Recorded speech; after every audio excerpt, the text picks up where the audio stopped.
ni bun ikpia. Dok pa ne vano.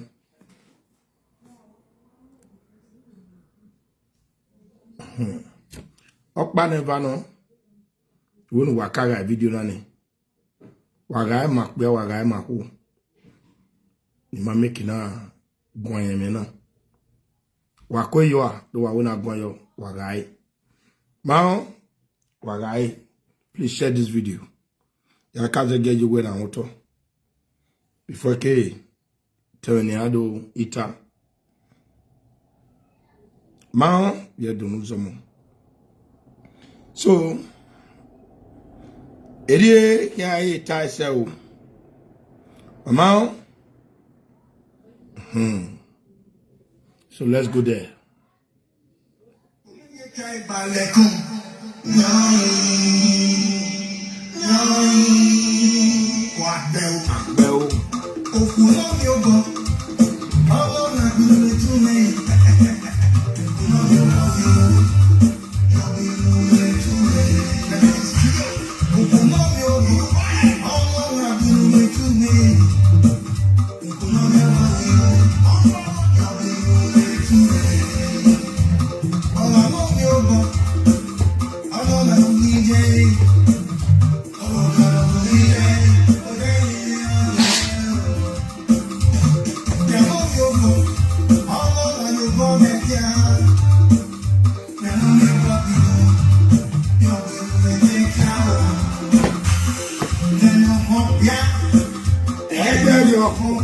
Share the video.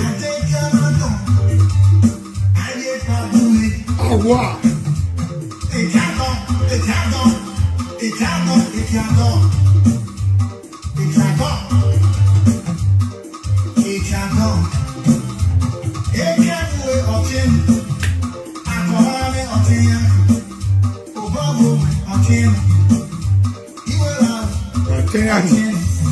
Share the video.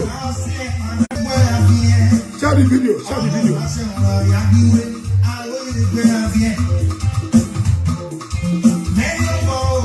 Memorable. Make easy.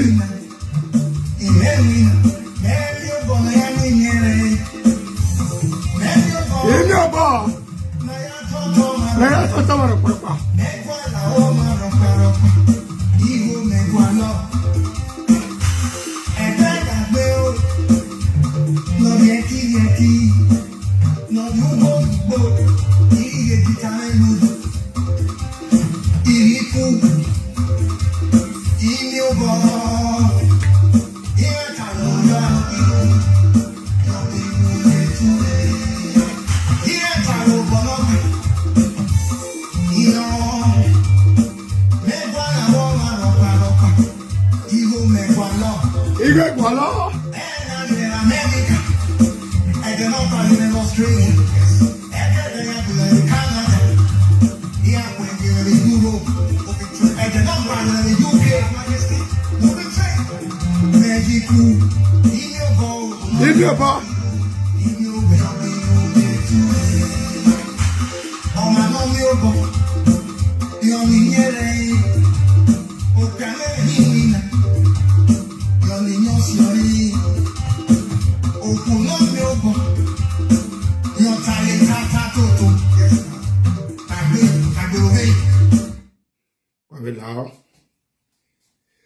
Nagwe kame aye musician Olivier Do in alarm. Yeah, you got me boto. Biagutai again de Umenwantv. Already my house amori. Already my akabama. Yeah, sing waladian. Maria akbe wa. But na ijena yore na ya fe a copyright. The may go near Gualo, Wayiku. Ima wejimu watiti. No do ima you watiti. Okay, no taina. Wa wina ga imu wa ga iku wa. Dan when ya chiwa, dan when ya jimu watiti. A quick copyright wa la wo. Ye do wala ho.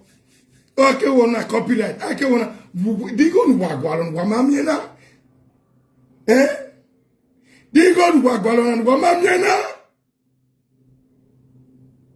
There was a more way.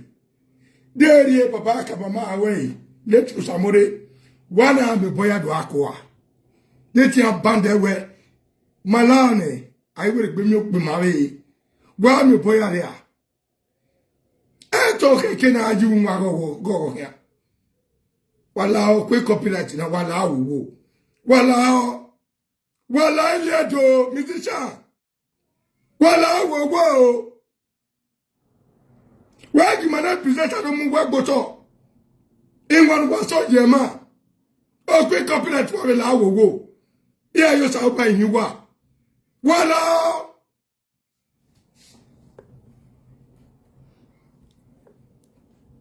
Please share the video. Share the video, please.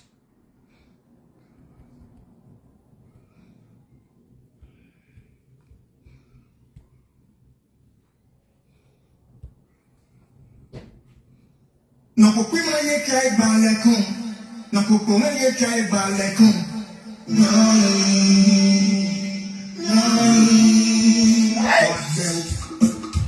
Okuno yogo. Ano na gbe tu me. Okuno yogo.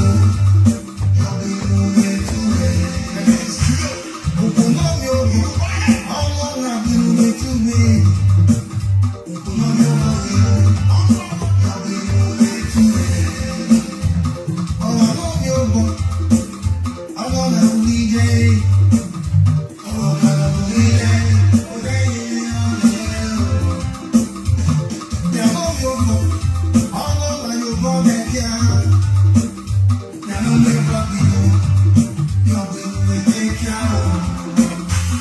Share the video. I think I have hope.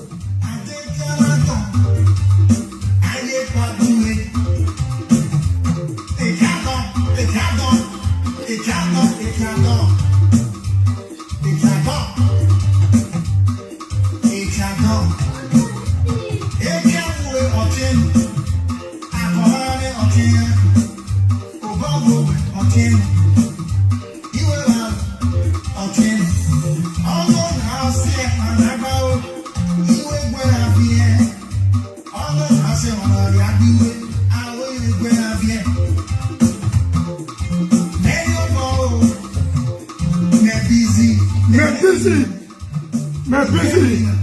You are busy. Men no banana yere. You know by ye. But you take out no, take up the gun. Wagigi. Oh, the president.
Call him, na me where.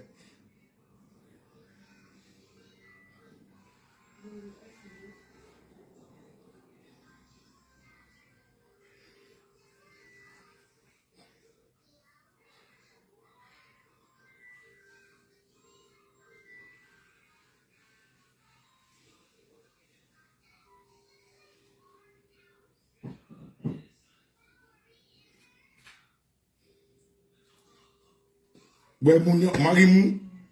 Oh, what me one. Okay, we lay live video. Yeah, go on. Now I wake up.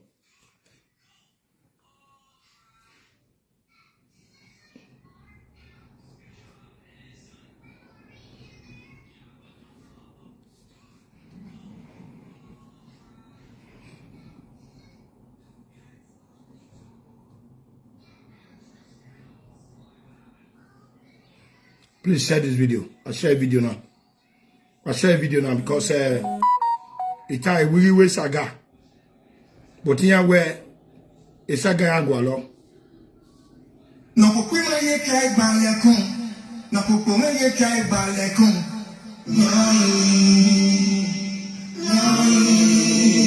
What bell? Okuno mi ogo. Allah na binu etumi.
He's busy now.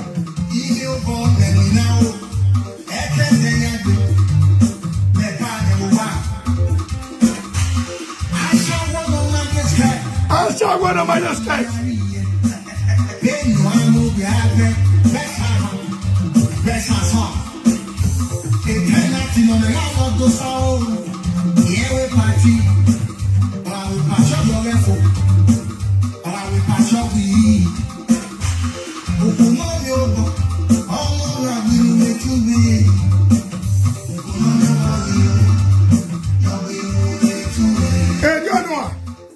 Share the video. Share the video.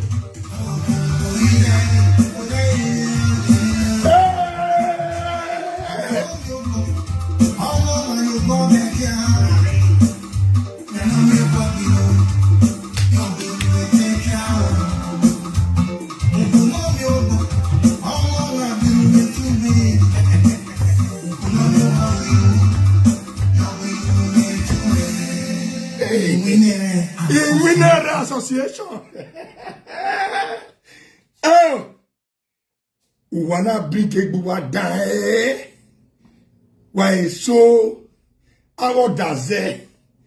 How does it? Not take me out does it? Wanna bring Ebagua down? Eh? It is everywhere. It is everywhere. Destiny. It is everywhere. It is everywhere. 24 bit everywhere. Utionona. Bohina. Even we are here. Even we make a yard, I'll call you. Ah. Oh God, what's it been? Woman, me ata. Even we are here. It's all where Agbona, Medowana. Eh? Again, a Euro to Manaire. Again, a Euro to Manaire. No Lolo, ne. No Gwegwine. When I'm again, Hena. And to was sure. Only one. Sure. Sure.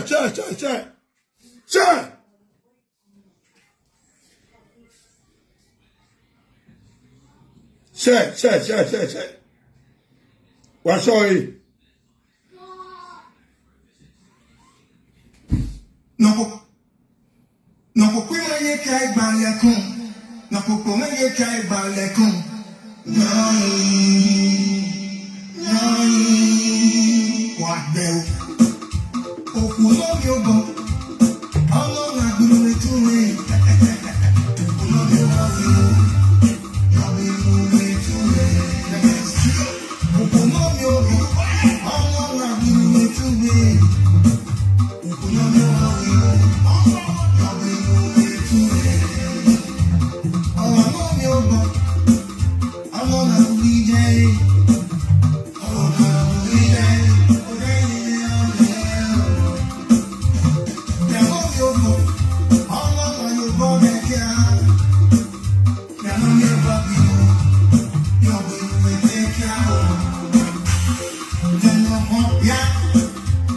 That's your phone. I take your mother. I get what do it. It can't go.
Share the video!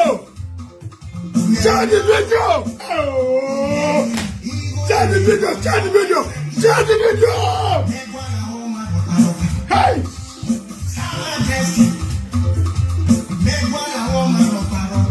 Megwa la woman para pa. All of that go here.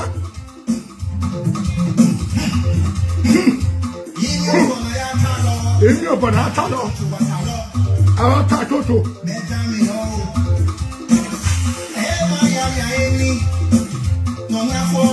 Awa.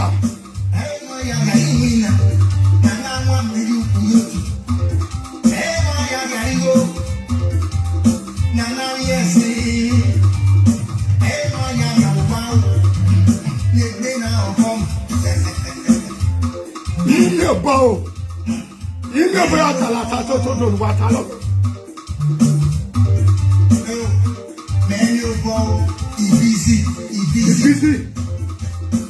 Busy.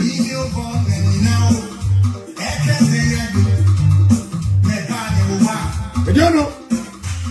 I don't know where.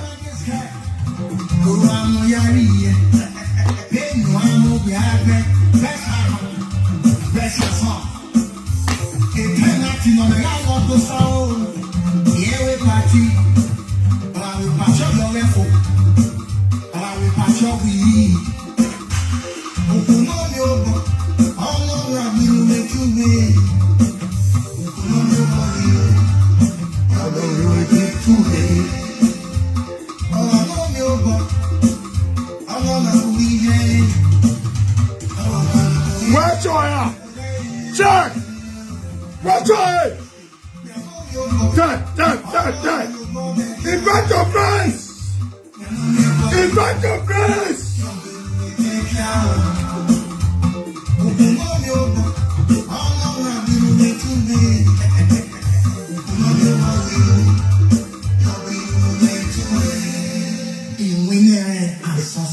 Umenwantv association, by the way. Okay. By now, near where our power, Europe talk, Utagona.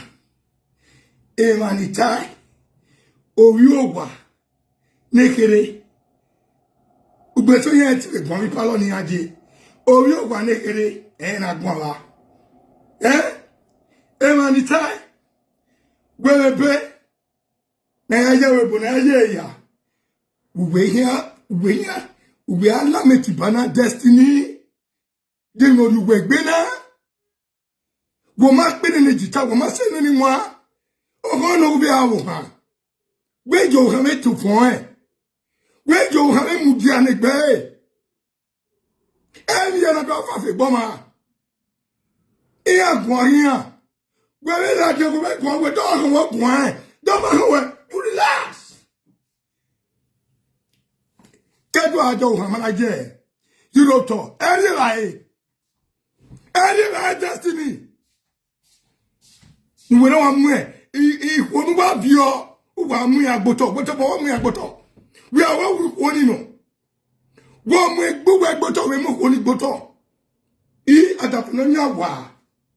Adapinoyawa. Then we begin your banner. Bamino Mojo talk. Abion in your way, no Rube. Destiny. Okay, oh, party Nigeria. Oh, party Nigeria. 24 people I have Jima. So 5 people, 10 people, Mia. The man you left you not there. I do what I go for him. Again, the weather on a swear. A content. You know, only my problem. I said, no, you have to marry almost to get it. And you walk on a London. And you walk at Babia Kube. ejeje bari reba eme ni ejeje bari o ti live video presenter na o ti onona eno na ma utamana eno pa ma go banano destiny no Ebagua where ma o to ono mo study ona we na ge ire egbon ayo ige stama ya jewe bo destiny de no mo gbe ibasinjina do ma ku e eje no de aku ira gbode we bo a we to bu na okay wa organize so the Germany Italy no pa we boro a oh no rere no ma vere oni ma wene na kigedo din we na warule uche epizetana utiona ausa we na ati no record we no do joro orogo we gbenu we kamie ma sa destiny no e kamie o ma sa we kamie in 2017 o ma sa we destiny o ma so we or 2018 or 2019 something like that nana we ogugbe phone ejuro toni ogwe ya bowa ogwe ya instrument na next time ogwe ya so aja we bowa waga video na umume waga video na waga consider the ball I will say no there if viene I was giving you another line una ya kama ona te bonu no pa destiny e do not turn up oh we are kokomu area I will say oh power oh the win anu igo le bare we so by when I want my phone ya beg un destiny we buto no we can ni nekreni no we gbado una we finish gbugbe e boston on le ya down we no ya gbugbe e boston we gba so bo down we no ya gbugbe to ni kabaka bene mana ezu say what ya about we mi we e to ni na my phone about la wo la o yin long la wo wa forgive they no you gbegbe what you gbegbe destiny la wa pin wa me ni yagbe ne ya ba ma apin wa me no ko pin ma ye kai gbalekun no ko pin ma ye kai gbalekun o ma no me kai la dia no me do tamu gbegbe so pardon destiny no be Ebagua ijwe wo ije gbe destiny kwa yo ba jare a omo pa di gbele a we ya ti gwa mo ba mo ego no we gbe la video ije destiny bo na wo America do Nigeria we ti wo we gbe kwa oh no mego edeni sibe nego we na se ne deni sibe la video me no da wo deni sinate e presenter pa ona ti e wo ya ti e ba won ya gbe wo he won ya mi wa gbon no buti e de nota no ya brigada oroa o come wo pa jarea ejeje bari le ba ejeje podcast mi na we ke sun wo e ejeje podcast mi na we ke sun wo e destiny gbogbo ya uwa mo egbe gbotofo gbogbo ha ro yo we o we bien ya be nu big life we die Esther. Whether Esther, ya so well. Oh, na get a word. Nube ye. Ya so well. Ya so ya say to the munyam. Wa ge yan I eti moto nata. Mu beki ko na gboto.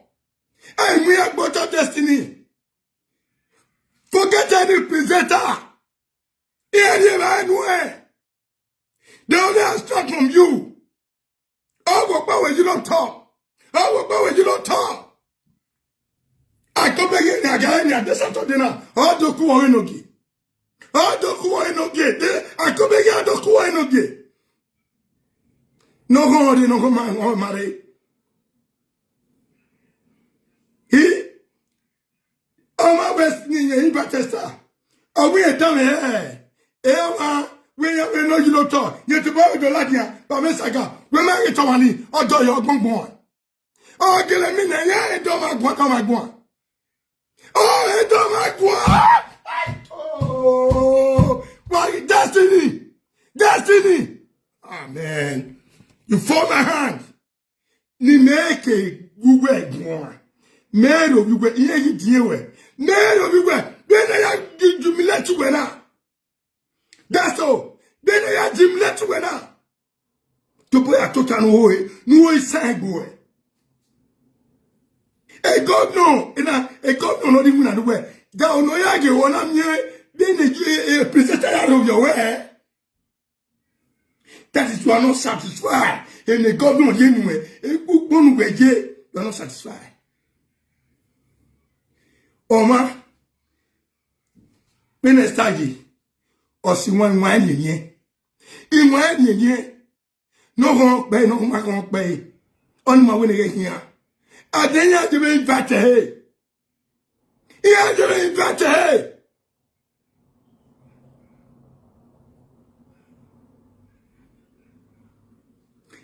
Get what esta mino movedo. Esta mino movedo destiny. I better share this video. Watch it. Share this video. I saw it. Share the video, please. Share the video. Let's go there. Let's go there. Share the video. Share the video. Let's go there.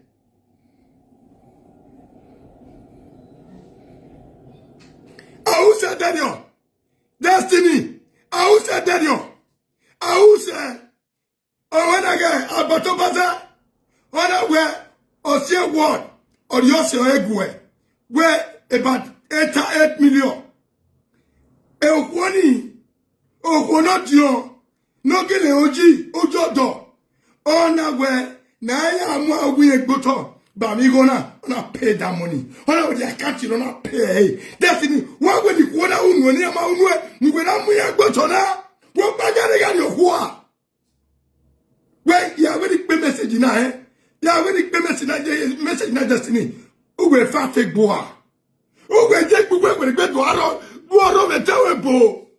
Destiny, when I tell you go get Destiny, when I move we gbe dagbe. Ogbaka sunu mega ni. Ogbaka sunu estela we ari abeg gbe yen wa. Nu tawo le no. Ona we ona gba wa gbe. Ona gbe gbe una wo. Obi o ma kere ogbon wo wa era. Awon lo gba na be. Ebagua.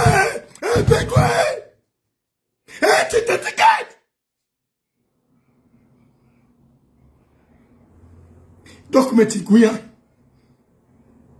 We were sojo sore. We were sojo sore. Wahina Destiny. Wahina. Wabajarea. Hogone. No kupima ye kai balekun. No kupima ye kai balekun. No. What the? Okuno mi ogo. All na gbinu to me. Okuno mi ogo. Okuno mi ogo. All na gbinu to me. Okuno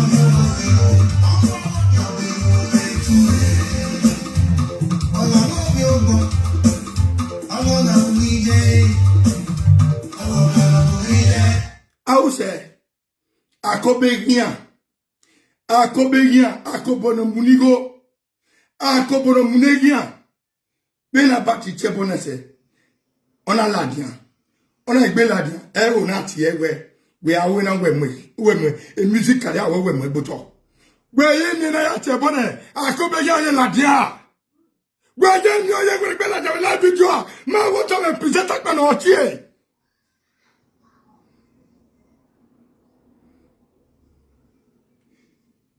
Where you in your money? Where you are touching there, the touching of the power on him. The touching of the power on him. The touch of the power on him. When the touching of the power, the touch of the power on him, we're full of money. We're going to turn on. Oh, we're Jenya. That's in oh, we're Jenya. Because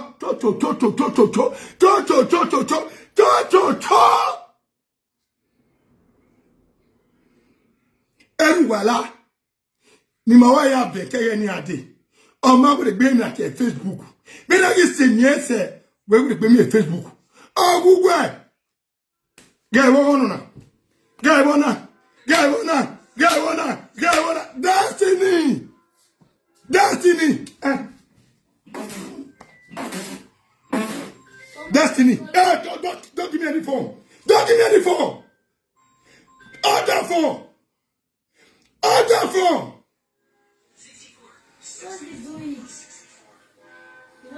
Destiny. Destiny. Tiere do tie bon we. Tiere bot bono we ani janu we. Bono we ani janu we. Odalen we gbe. Odalen we gbe. Akmure. Odalen we gbe. Ayi mwe stag boto, ayi mwe word boto, ayi mwe boto. Hello. Hello. Ani. Efe koyo, oye. Koyo. Neo. Wato.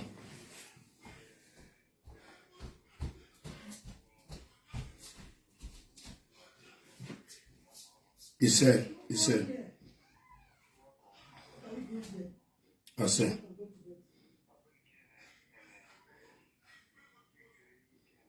That's good.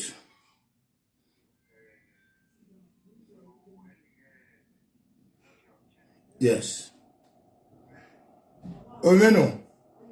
Confirm my song. And look at my song. There when I'm in a beer, more beer. But, it's still my song. Yes. Where is he?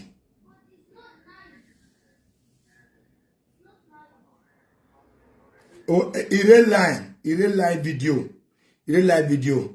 We are going to finish the live video and allow work with now. Because, and then I'm dying,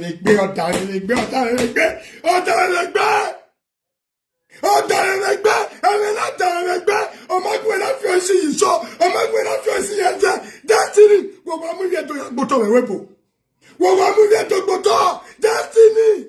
Oh no, we are bad. Scare me here. If you cannot advise this man, that is, you are not his friend. Excuse me, advise man now, you are not his friend. And that's the problem, Malawi boy. And that's the problem, Malawi boy.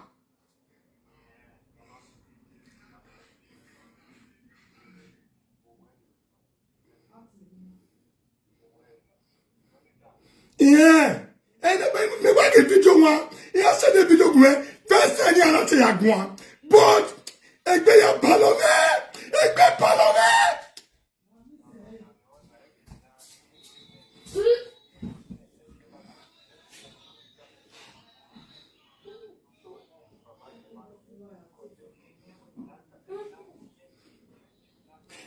Ma wa gba ro gba wo ma pepe na. Ma ra ro ke deko. Ma wa gba ma me jegbe. Ma wa ga ro deko even esa do kune o hotel o deputy governor and they are popular figure then when am we go to na e no ma go where wo Emanoba kwa wogwa never been oya lajina never been oya disturb where mo your destiny Ebagua hey Eraba unu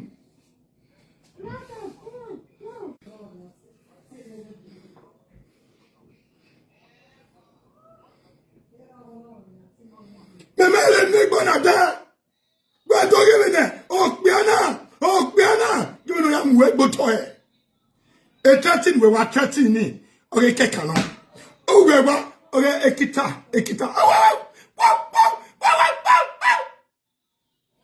you cannot bite cause why your phone it didn't pay evidence where you are yeah when you about to book when I go and be yeah, when you do start to go a live video, 9 years of phone. Because we can't see we can't information there, we can't when we are. Yeah, but I can not go video. Okay, we quest tag one there. When I was star, you know what? Yeah, no way, Yahweh. Umame you. When then you are, not like banana.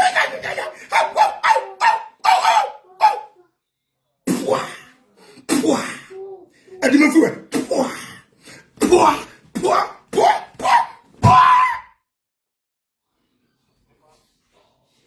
My brother, you don't go back, man. Back payment many yagbe. My brother, I agree. Now, I agree. Back payment many yagbe.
No be ya ti presenter o. No be ya tell cho ne presenter to am gboto o. Wa to ni e. Sir Majesty. Igwe no ya ti presenter. Oro bo me ne. Edeni ado bugbe live video. Go your honey. Emi no gbe. E wo ya alajan gbe. Emi gbe ta lo. Obugbe ene do mi gbe fo. Emi gbe ta lo bugbe. Wajo mwe wa mi no ya pe kaseti we egbe won gun kanona ne ugun kanona ne akwa ara wo yebo wa ye we akpugbe fone akpo we fone we o so ima o ipakwa ona do gu egbon we tita you are threatening me I will tell you one o se adona gbewu then mo we call lagwa you know say na why call lagwa because me na to hon said your way u tell me ye hey edoni gbima edoni me wa to se ni ore no paworo imu na dugbe edoni gbima my brother o na do ka gbe iyawo mi o ma bo ti mo na wo mi awo ma eni wa se na ide ticket ni doni mo ticket wela dia edoni yasiba won ima o abeli yakwe kona ugbe megbugbe buto ugbe na we gbe ni na e go pa we Europe tour. Are you the only one in Europe tour? Go panu ateneta. We la genia. Do go power. Ebona re. Ebona no re. Ni oga we. Eba se che boy na. Na ti me do we. Yen we o. Epa yen we. Epa yen we. Epa yen we. Na ko ni ga mare ni. No re no do ni ba se che yi.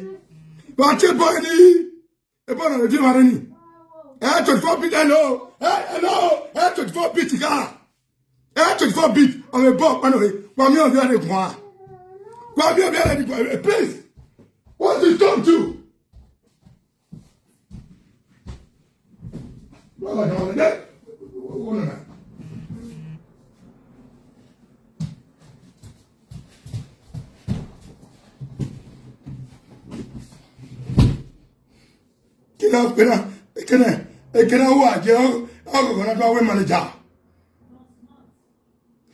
Don't smart. Don't smart. Don't smart. You may be able to be there. Don't smart. When a musician or injury. When man need to know help. Well, no need to know help a destiny. Why you just work here with the superstar? We are there. We are making the video to your my picture. Wa mi governor do agbo picture. Wa mi no pado agbo picture. Gbe ma yin uje gbugbe. Do gbe ma uje gbugbe o ma atama we. Destiny o ma atama we. O ma toju gbe we ma we. Do gbe ma uje gbugbe we. But just say do not buy destiny o ma atama we because you are letting everybody down in Europe. You are letting everybody down.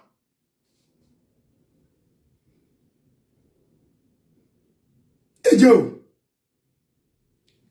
it's telling you know, I'm a Euro top. I'm ready. I'm ready.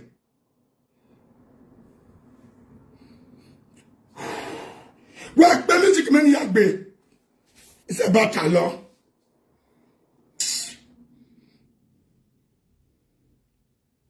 I will yo. We are going to no go. Ali kuoni konkoni gue. We are here. Eni ohi adogwa. Deni na gwa la video yamana. It's late. E uwe. E ragwe hiniya. Odowe hiniya. Pon we na wa ko ga ona. Cho ina megwe. Iya gele kwa dege egwe. Gwe ne destina. Oh, you don't to yari bai. You don't to we yari bai. You put it to do. And you don't talk, we have to buy linear. But we're going Galati.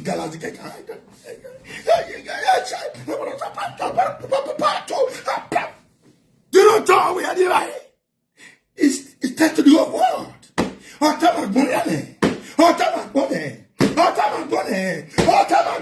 Wait, you don't talk, we are the because joy, I see no reason. We are not low a book video. Ya tie ti o wa we la wo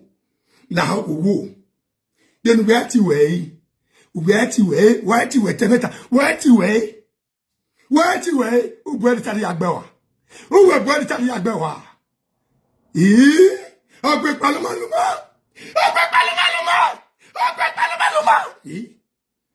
we are begwan ni ijo ladian edoya agiogbe Edoya agbe na do miwa ikwe banu bionu won pati panedere o pati pane e grace egbe enu ya mudiani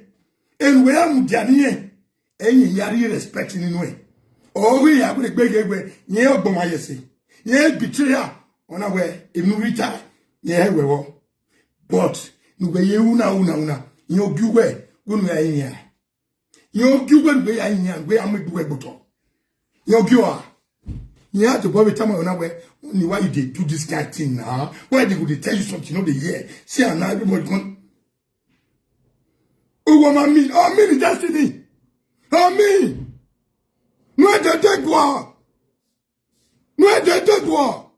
No, the one who don't do myself. He's going to go. No, the one who don't do it. Oh, when I'm winning all along. Oh, winning. Oh, when I'm winning all along. Oh, winning. Oh, winning now. Oh, where are you now? Of your who we here. Ati di okwe papa ku ka wa di ho. Destiny. No Ebagua. Ati di okwe papa. Ba ga wa di. Second saga Edmofi. Call me. Iwarena. Ya warena. Ona ayite ba maroporpa. Nobody. Igo okbana igo give any presenter do de ba me. Igo no he agbo egbomo. Bagima teme tamayanda. O deme chana. Enye ya duruwe. Enta to he ya duruwe. He eduroto. All the right way. Ije o. He o we do mi give yato. O we do mi give yato adi wa. Hey.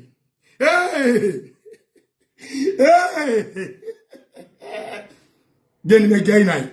Why gay night Timothy? Hey Timothy on the gear. Oh come. La wa share video na me. Watch video na me. Watch video na me. Watch it. Everybody share. Show it. Watch me ya fe. God knows power. Don't get manu fi win now. E manu fi win na ne o. Don't get o. God knows power. Ameya di adowa. La gwenta me fosa. We nana yare la video. Nana yare la video fosa. On the other live video for ça. Ma weti ti woduna.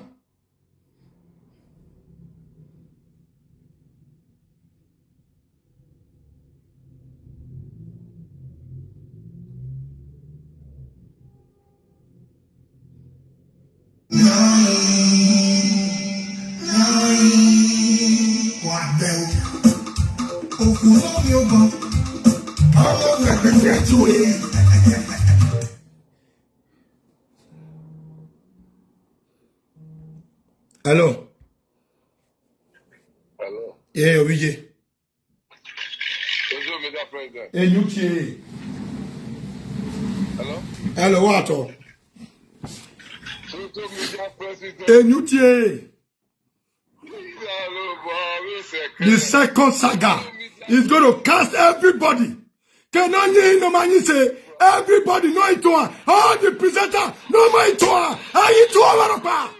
I get to ya. So ya saka. No more to her. When the other go down. When the other go. Hello. Who is speaking? Imwayone. So media president. Enutie.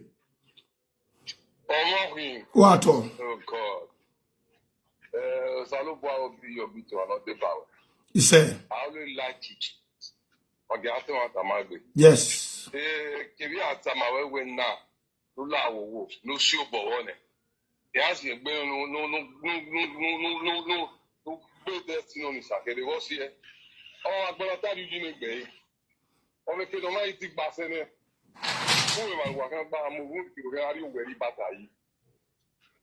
Emi ya ọwa na titapia unu pia ubina ema tata enu kele taba ogele gun agbe oni ta oni no ya gbe o ya gbe egun ona emi ku Owa record no mi ogun Owa record awu maka ti destiny ma se no lu enwa ni gbe no respect people no view you no respect family no people ona ya gun akanda ena ya gun akanda iwe na we so to president Put down. We are here. We are going to make it. In Magula, they are meeting. I want to make them say, we are going to make it. It's wrong. Let's continue all those things. We will continue. Any long one, we will fight here. We will fight here. I got to know idea. Anyway, like that. Destiny. Olubatewe. Nudawe. Ona said to the Marie Denivie. If Denivie was my daughter. Nudu was said to the man. No do what destiny. Ya toge no tona to gbe. No do what. Se to ma ri ni. It's a shepherd to me. Because owo me di kati la ja. Wo me la ja. Wo me tati de. Wo me atati de. Emana. I told you something every time. Because women not in a man. Well, you went there. Where to the West Mama? Where to control star? Nana, what to where to control it? That's where to control ya. I beg no sooner as soon. Ambassador President, a new tea. Right door. Well, you get what I will. Okay. Alright. Now what's on me anymore? What's on me? Ni panwa my destiny gay. Ni panwa my gay. That's in Ebagua. Anybody with Europe, the media. Allah key. Allah key. Now can you tell now regulating that we are project to their sim. I'll get it to agree by. Let me understand. Let me think when a big deal power. Ma we take professional destiny. Where say we jeme? Where so Sagwa de bawe? Where see? Ma we take professional. Now destiny get any presenter lao. Uji work pologbi. Uji work pologbi. Even oyo han pana mu nana gun e. Ono mu nana gun e wo wa. Where umenyego Mami mata live video. Ina we ago mani gui na we. Lare wa ya ta live video o de ni ma we. Oh sa. Ona gele zin gbe o. O se po tie me. Wo ya mu ge. Ba tie ge. O pe na ge. Abat no we abaze. O ya mu ge. Ina we. Do gele mu ge. Igona. Iwo nu ga ha ebode. Ige ina adam yo ma mu ge. Ina we zin gbe.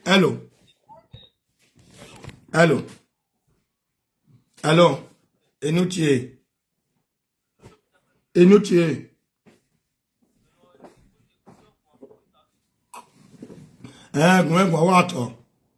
Wato. Yeah. Yes, sir.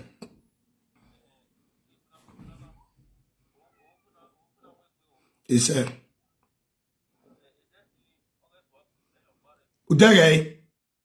Ewe boya fe. Na anyway, destiny. No do well. Do not stop. No do well what no. No do well destiny. What bagare? Esta can sing one okay we we. Esta can kune okay we. But we like to go be here later. What so do we? Okay. Uji mudia, don't please agua.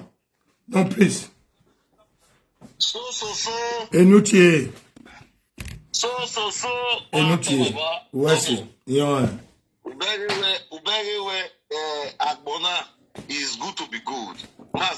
Yeah. When we to move destiny. Agua.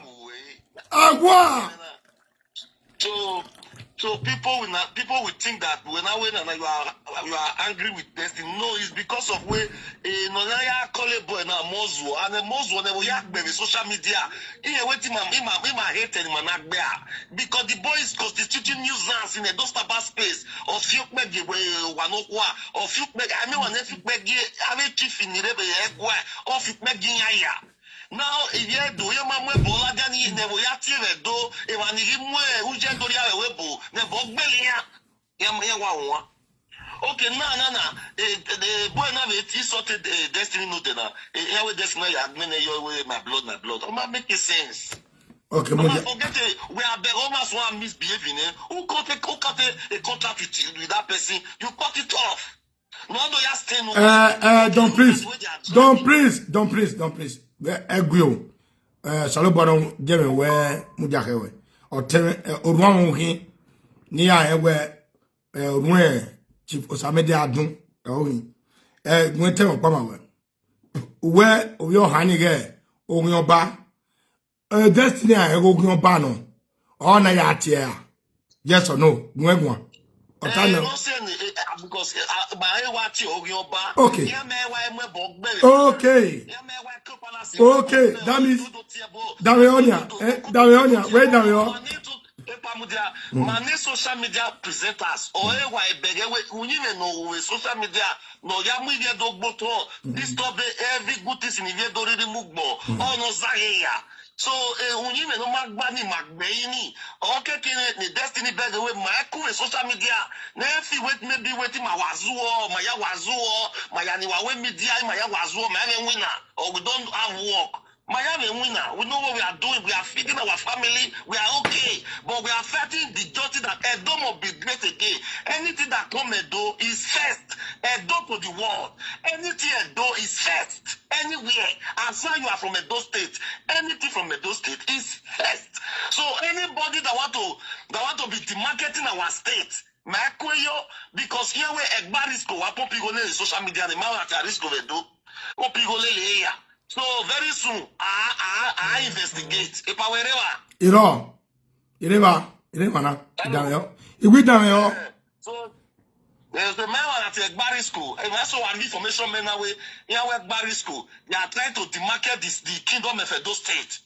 So Ekbania, we are by that batting although Agmenelili when away a deputy governor brother. Before you're a brother become a deputy governor, you are a saga lord. You're not a saga lord. Wa ma wa gbon.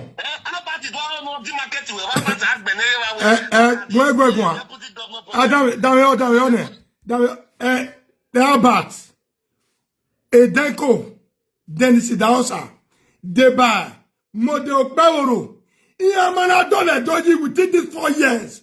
Edo mana yamana yamedo mo ka sagaya eva. I swear to my holy father. Mo ka sagaya mo mu dekore Imwe Opawra me ayameku Seko sagara ado yamya kunye Seko sagara ado demeta nikaje yamudiai Iani hao ori niyo nedo ama agu voti ai nedo ama agu voti ai bai social media but I'm a kaja ke vote I can vote deputy I can vote Pauro I kaja social media president. Mobayare Otwere deputy. Mobayare Otadwa. I'm a president. I'm a real president. I didn't working. I didn't talk here. Why do I go? Why do I not go?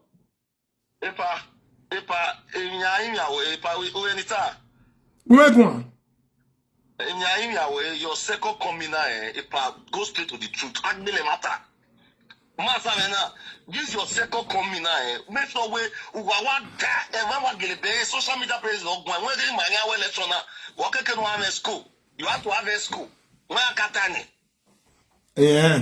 Hello. Why? So you have to have a school. So who when we are ready? So you have to have a school, and if I not already have a day by the school, they should come and be calling now, so that to make enough in here, so that now make enough register with me. I know what you can do. So your second coming now, stop putting there. Almost to tell me, I'm a spiritual son. Or many are there. So again, supporting me so the social media may have my value. So anybody may get support in there, almost to win. That is why I always tell them I'm a spiritual son. But here may believe. Every day, here when I tell the prince, here in that one be spiritual, you understand. So if I bet your second coming now, I want it to be truth. You don't know when you social media president, or my because of his character, demonstrating it, people will not commonize it. He's using this demonstration to clear his view to the whole world. What's it? So don't commonize this demonstration because he walk bay or fall out there with bay. Why don't commonize that way because of a deputy governor brother? Abat Obaze. Then we have demarcated to Abat, you are pretending you have 8 years of Obaseki 50 million investment in the do. Obaseki 50 million investment in the do. When Obaseki is a billionaire. Obaseki is a pillar now. No, American Obaseki Jina, Obaseki Yale. Again. Work for Obaseki for 8 years. Umeti ya doledoi, but Umawe Doma, Umako Molaz Obaseki. Okdana no Wahala, governor another one, but Omese 8 months. They no matter the governor, Umageri Ulameyo. Are they governor now?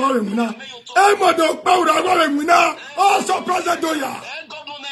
And they call him Wina, also President Doya. The man be working. Only these 8 months, you again know what we do.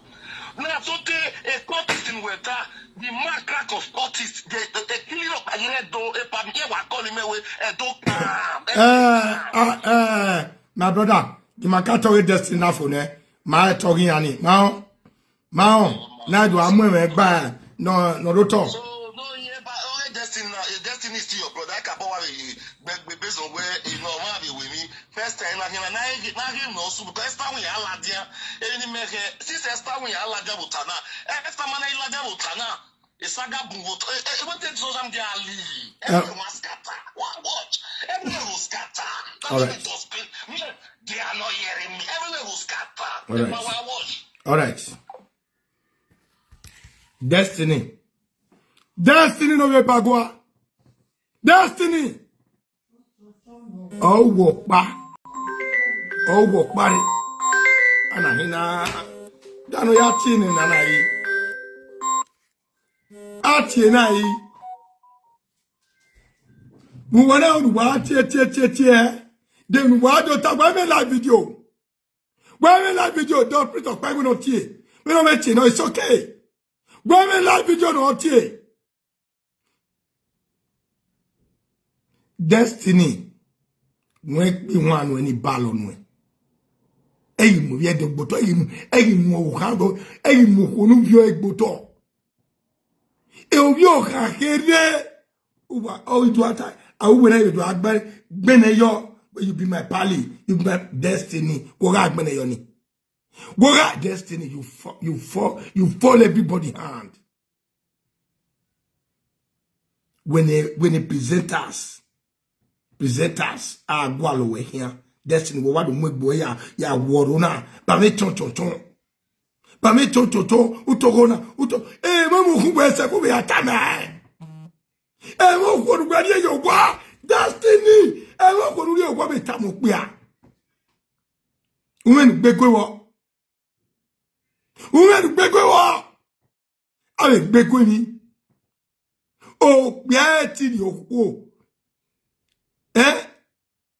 ti wona edi okuva o pe na me ori oku ne okuva no me amekuva but ogwe ya zin de mi agita de no wa la jatana nugwe na ya inya nuana ya inya destiny pe la wo wa ewewo destiny de nugwe no ewewo we do tamagbonia esta wi aladia no opani kai won we no esta do tamagbon in we no ewewo destiny when we was so say na when we just sanu pa ti wa block we Europe tour we jo we was one avie so we me level you don't have level.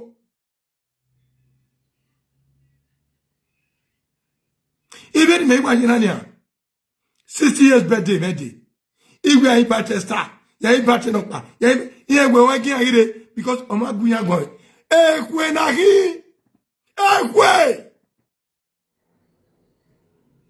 Destiny you fall everybody hand. You are coming out. Wo yekwe wo wa do we gbe yegbo motor. Boto ne presenter ni bun. Wa la dia no yin ni first star. Destiny come out openly in your first star because umwefa ale first ya penia down here ya star down here ya gugwa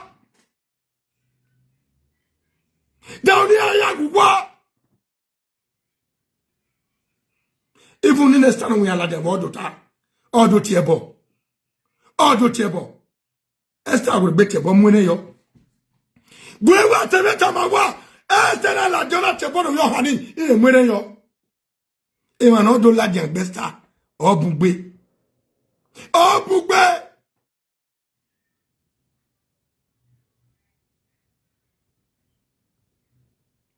Do we and Wahala John way. Wahala Iviedo. De mi roni eu. Awuye. Second. Wahala Iviedo. Bat or one of the email. Bat. De mi roni eu. Demo poroni eta. Maria do. Akwala jan. Oh, no way. You don't take on the body. I'm one of the person who call the nesta. Etimu way. Me meche bono ro pania. But ujekwe, ujekwe. Ekwe de ketagba. O ya sini ye do yawo.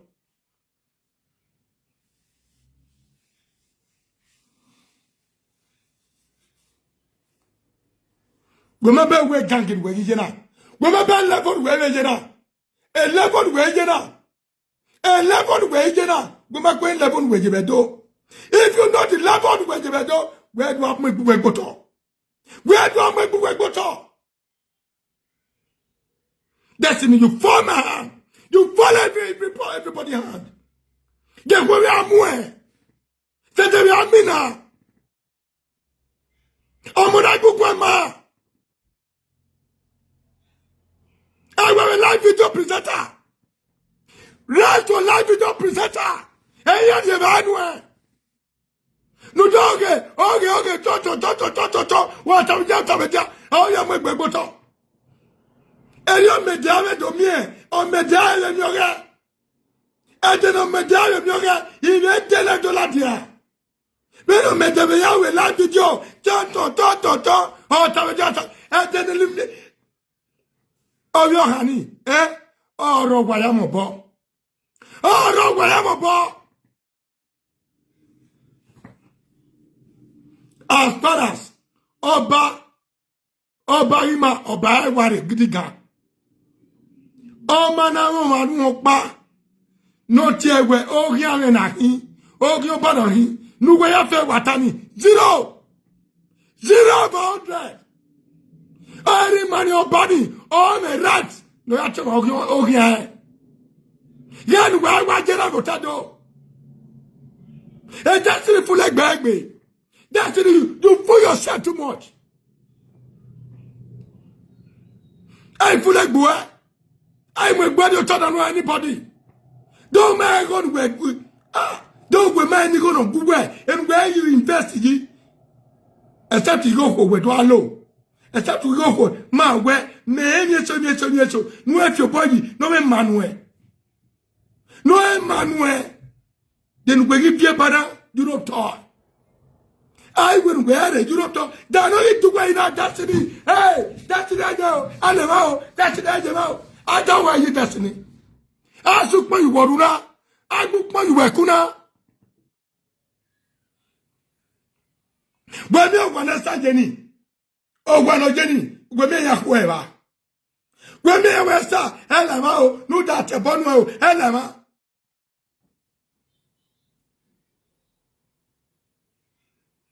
No man will and I'm with Akwe. No man could and Akwe. Destiny, you for yourself. Destiny, you for yourself.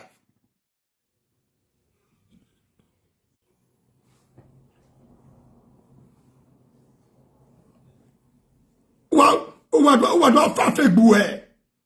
Ona eru wala.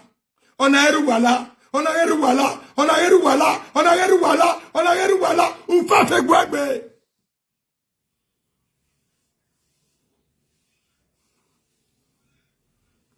Bere iwo. Ona ye what ye 24 beasts. 24 enemy. 24 beats. Onaga, JJ Barry. And JJ Barry to where? What's the name of the boy manager? Hey, you have to such a yardina. Honey, then in the Europe talk. How many are you? A business of a Kua. No, when I won't make it. What have you done?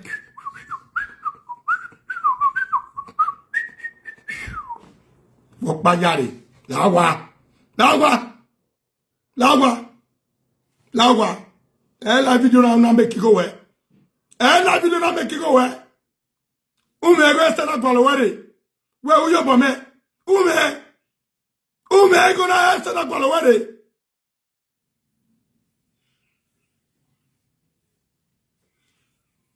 Gbogbo Maradoni. Relax. What relax? Ọmọ ma gbé wọ̀dá. Ọmọ ma gbé wọ̀dá. Lájẹ́nu ìrìn ẹ̀dọ́ olùwàwẹ́. Kéré náà sàkéyànú. N'odò dọ́wọ̀ kàwé kele náà. Tí ẹnu gbẹ̀gùn wa. Tí ẹnu gbẹ̀gùn wa. Ẹ ti gbogbo gbàdí ẹ̀yọ́gbà. Ẹ ti gbogbo gbàdí ẹ̀yọ́gbà. Tí ẹnu gbẹ̀gùn wa.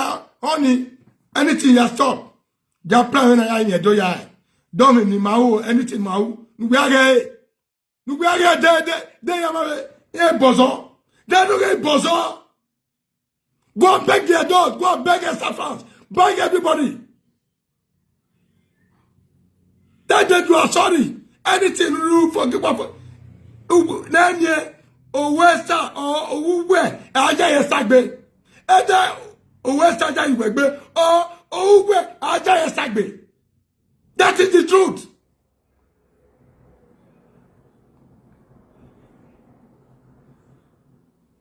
Abalori akobege abae. Abalori akobege abae.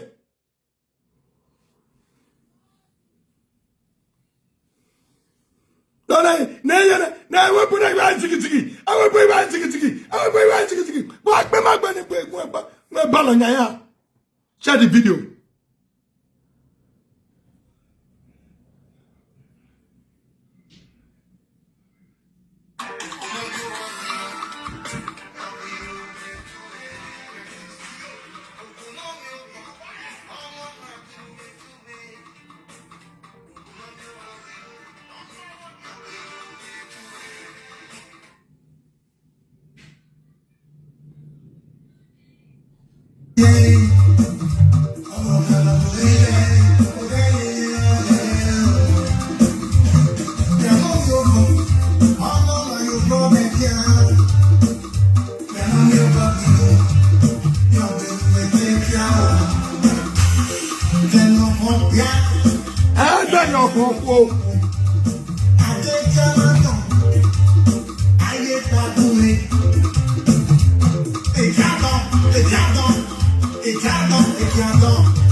Best Her Majesty.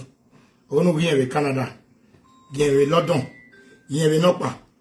Bere. Oma ye Canada there. Ota yoto. Akwe oewejo. Yeah, give me the phone.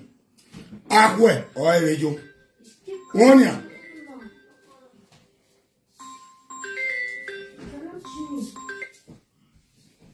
Hello. Your sister me koyo. No. Aye. Yeah.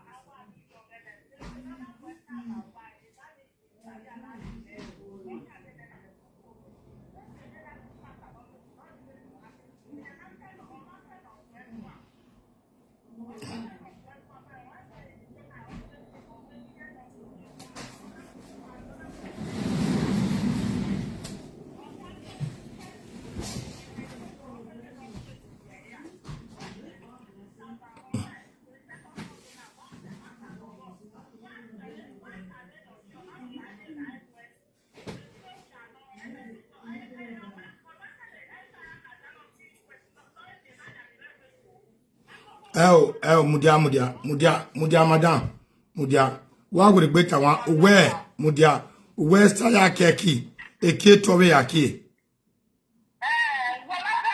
ima that no be so yi o ma ge go du kin to a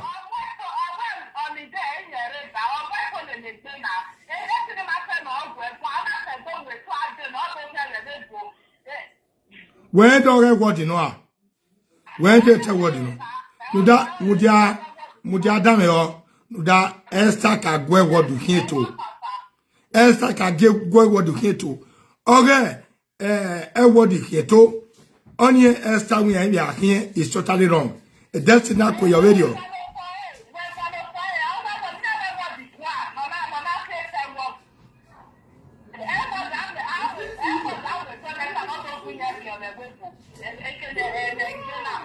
Ama ya agwalo toy wesi ma ya agwalo toy iwe do nuzomo eri Destiny I won't buy from you. Destiny umuwie do boto Destiny ufole mani bun hand Destiny gimune gbemu e Destiny tata to tata to utalogbe okpana utalowerio eti de kweva okpane ne kwezieme okpene woketa mawe nwanwana ekowezieme Destiny ekowezieme wa mi ose wewe uri egbe presenter ade ijega wewe uri awoga wewe anapa wewe nuwa gbagi wewe presenter walking way don't be our presenter where don't be our presenter where Destiny is not a presenter else you want a presenter now also where eskimi kuweke eskimi audio eskimi we presenter again me na so e so ma gimewe edimo fi wawu na benu wena pass dem ne ya hiwe denena. Okay, it's a good thing. It's a good thing because anybody allow a blessing. The word you walk in no. Oh, when they go. No, when I walk one man, when I do this guess, this guess in your door, this guess of what you get your wa. Oh, I want to tome. Oh, I want to tome. Umaje rusty.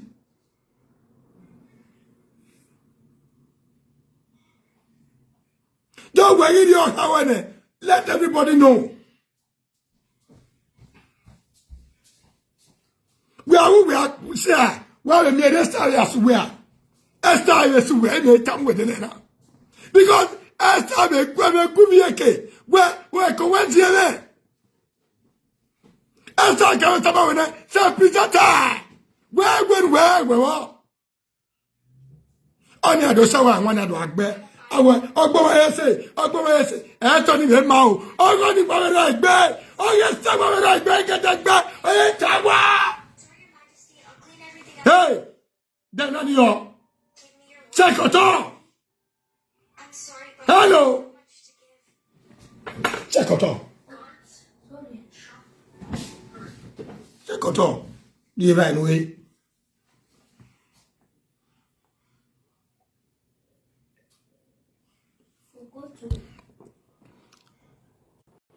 so if you don't know someone, we have a wawesi. Game ko akwero niero Destiny tioha wa imie ifanso ha.